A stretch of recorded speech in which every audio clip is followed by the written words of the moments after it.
I am Ferdinand Marcos, and I am the President of the Republic of the Philippines. I stand today on behalf of 110 million Filipinos. Hello people and hello universe, it's me again. Shoutout sa inyo mga Beshwang. Hello sa mga Marcos loyalists and supporters, and this is for you all guys. Ayan, ay siyempre sa lahat ng mga Pilipino sa buong daigdig, shoutout po. Ayan, nako, mayroon tayong very good news for everybody na naman. Kaya nga sabi ko guys, itong magpinsan na ito, si Speaker Martin Romualdez at si Pangulong Marcos Jr. At of course, ang First Lady, Sani Puwersa. Na talagang umiikot sila guys sa mga probinsya, naghatid ng tulong.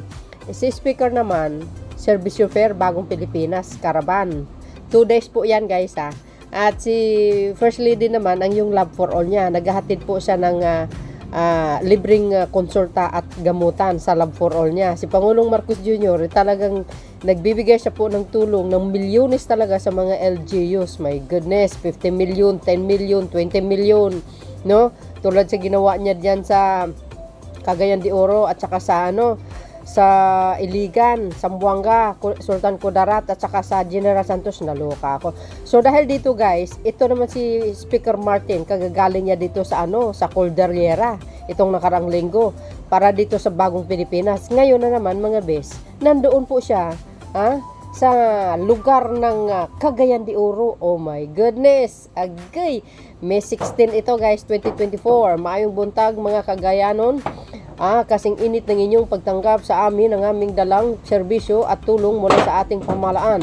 Kasama ng aking mga kapwa mambabatas mula sa House Representative of the Philippines at ng ating pinakamamahal na Pangulong Bongbong Marcos. Oh my God. Kasi guys, kung napanood nyo yung video na in-upload natin, yung nag-speech si Pangulong Marcos Jr. sa Cagayan, nandyan po mga congressman. Ang dami ko yan nila, nandyan yata sila lahat no?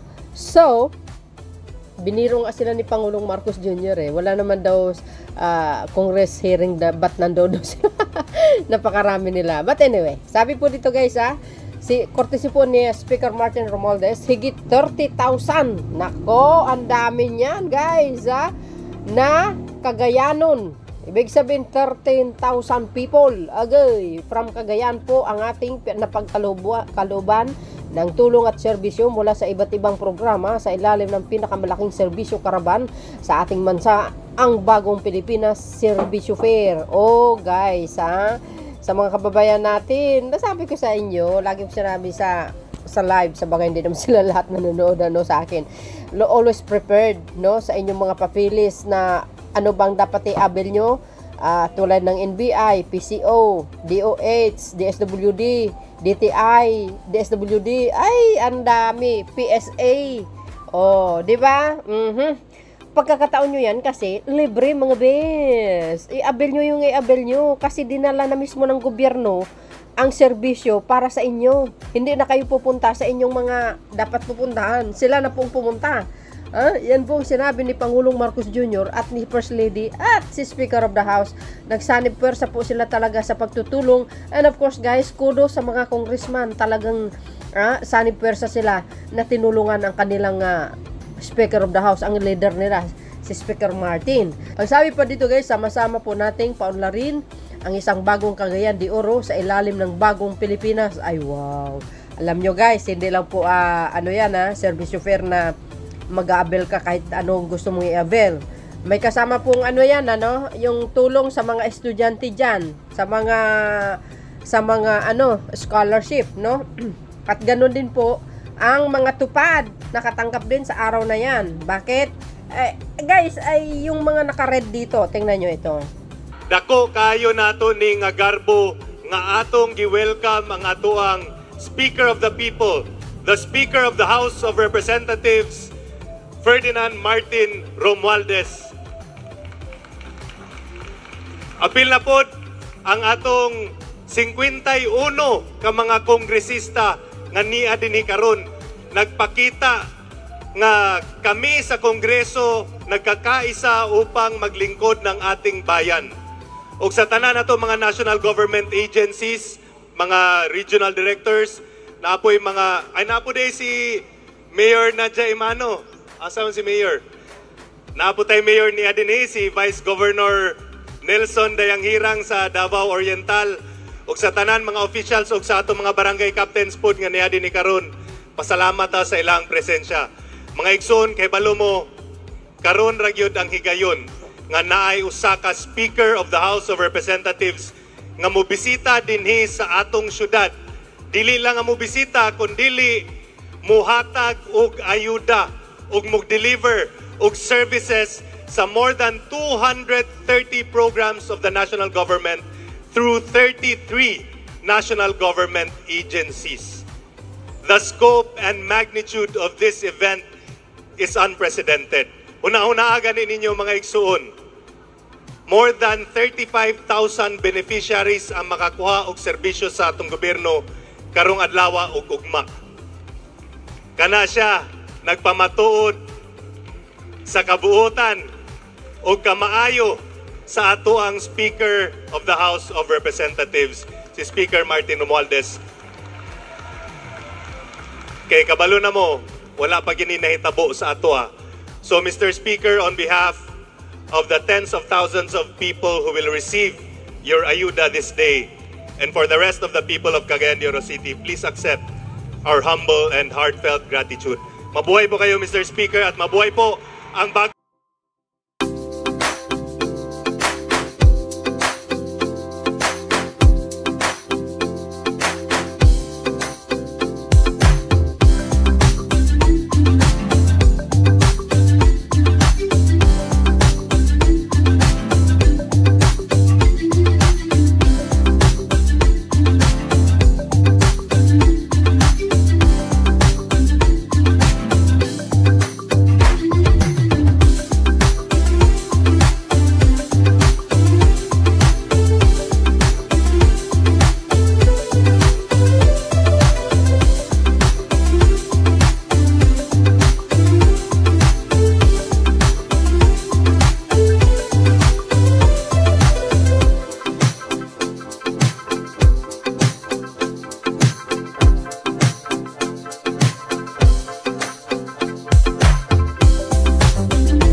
Maraming salamat sa mga kaibigan ko rito, mga kongresista.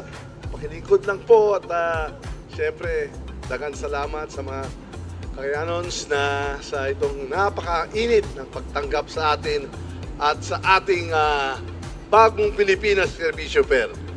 Napakasaya tayong lahat. Napakaganda talaga pag nagsasama-sama tayo. Nagwakay-wakay tayo ng bandila ng ating bansang Pilipinas. Dito nakakaisa tayo. Lahat ng problema at kayang-kaya natin masolbahan basta sama-sama tayo. At siyempre naman, itong pagkataon magpasalamat ako sa ating host, ang ating kaibigan, si Congressman Lordan Suan ng 1st District ng Cagayan.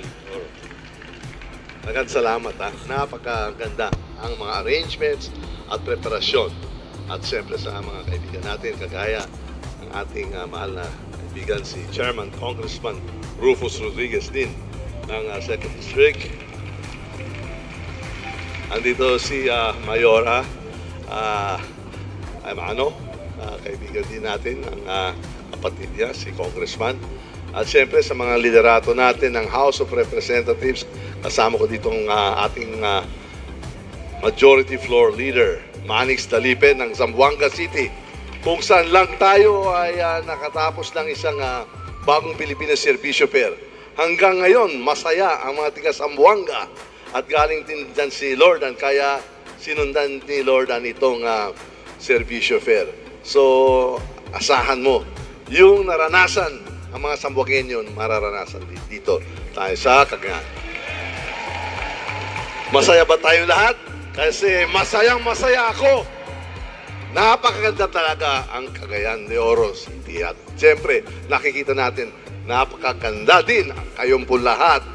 Tuloy, nakikita ko yung mga kasamaan dito na di-distract yata sa kagandahan ng mga Cagayan de Oro. Pero mabuti naman, kaya masaya talaga tayo. Kaya ito po ang layunin ng ating mahal na Presidente, President Ferdinand R. Marcos Jr.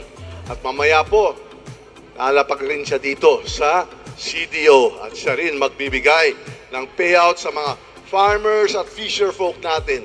Nilulunsad natin itong bagong Pilipinas Servisyo Fair kasi po, nung nakaraang eleksyon, siguro kayo po ay naging saksi sa kanyang mga speech na sinabi niya, ibababa, ilalapit niya ang gobyerno sa taong bayan.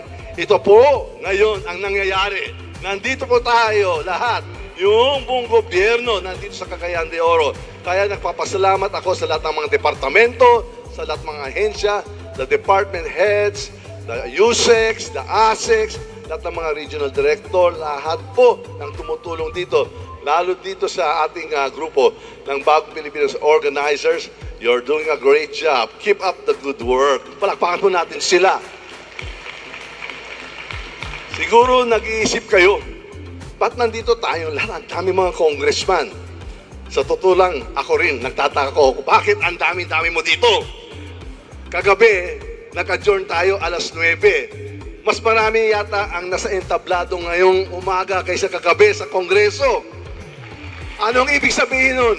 Ibig sabihin mo, kaming lahat po sa Kongreso, kami talaga ay gusto lumapit po sa iyo para maging saksi tayo sa itong magandang programa ng Bagong Pilipinas Servisyo Fair. Kasi kami po lahat-lahat, wala kaming ginagawa. Kasama po natin ang mahal nating Presidente kung araw-araw at gabi. Nag-iisip-isip kami, paano natin ay papagandahan ang buhay ng mga kapwa nating Pilipino.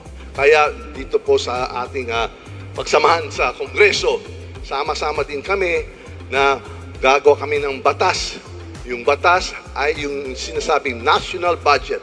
At doon po, pinapasok natin itong programa na itong Bagong Pilipinas Servisyo Fair. Mamaya po, pagkatapos na tutulak kami sa susunod na venue, meron kaming cash assistance rice distribution program para maibaba natin ang presyo ng bigas at atot kaya sa lahat ng mga opo. Tama po, lahat tayo nakakatanggap. Ngayon, alam ko, itong maaga dito sa itong venue, yung tupad payout ay tuloy-tuloy yan. Kaya nakapulang cap at naka-best yan. Kayo lahat mga beneficiaryo ng tupad. Mamayang konti, yung cash assistance rice distribution, meron silang bigas, 25 kilos plus 3,000 pesos. Meron din kaming programa para sa mga estudyante, yung sinasabing ISIP, yung Integrated Scholarship Incentives Program. Yun, 15,000 kada semestro. Wow. Plus, meron pang tupad para sa mga magulang na nangangailangan.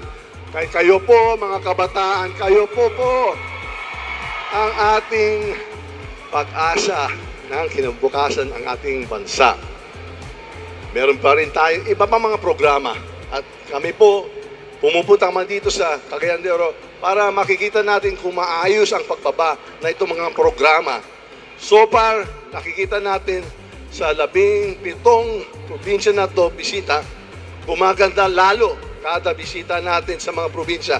At tatapusin natin lahat ng probinsya sa buong Pilipinas. Kaya po, yun ang commitment po ng ating mahal na Presidente. At kami po, sama-sama natin ang ating Presidente. Itong bagong Pilipinas, meron din tayong bagong Kongreso. Kaya po nakikita mo sila lahat. Mga kasamahan ko sa Kongreso, araw-araw, gabi-gabi, kayo po talaga ang prioridad. Kayo po ang dapat talagang iisipin natin kung paano natin ipapaganda natin mga buhay ninyo at i-uplift natin lahat ng kalagayan ninyo. Ayoko na lang maghilaban ng speech dahil basta malipayon ang Cagayanon, yan po ang gusto ko. Yun ang gusto ng mga kongresista. Ako po, kasama ko ang 19th Congress ng Republika ng Pilipinas. Handang-handa kami maglingkod, magsilbi, makinig sa mga hinay ninyo po. Kami po ang nagmamahal sa mga Cagayanons. Maraming salamat po. Mabuhay ang bagong Pilipinas Servisyo Fair. Mabuhay ang Cagayanons!